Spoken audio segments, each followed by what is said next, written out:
Buonasera, io sono qui a Facebook, io dico qua, ma perché io non penso che il capitano quante visualizzazioni ha chiappato però, mamma, 1000 visualizzazioni, buonasera, qua giù, siamo in diretta, sempre con mia mamma, oh, no, i video, c'è la signora consiglia, quella là che ha avuto le visualizzazioni, giornata pure Salvatore Castello, mia figlia Maida, eccola.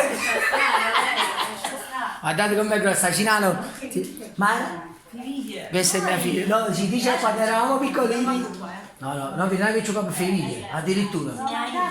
Allora vi voglio dire una cosa a popolo di Facebook, questa è mia figlia Maida, qualsiasi la vedete in mezzo alla strada, calmatevi perché vi spezzo le gambe, eccola qui. Questa è mia figlia Maida con la nonna, dato che sono bellite tu.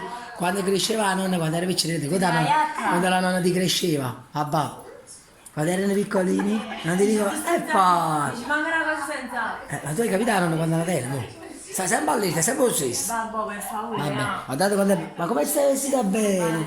Complimenti, guardate che modella questa ragazza.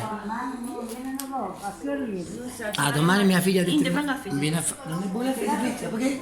Vabbè. Guardate che modella. La mia madre.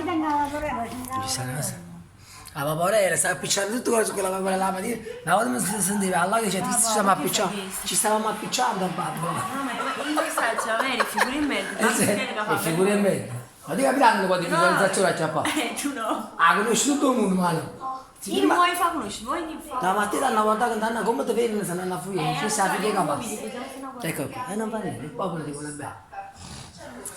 E invece poi ci sta la nostra consiglia che ormai sul web è conosciuta tanto. La nostra consiglia Sandra Cozzi, cosa ne pensi tu di queste? Buona a te! Oh, allora. Questa. Un saluto a Gennaro, Gerardo che ti vogliono bene. Gerardo. C'è sta pure Salvatore, aspetta, Salvatore, saluta. Salvatore, un figlio di Gennaro, ora facciamo salutare. Oggi salutiamo.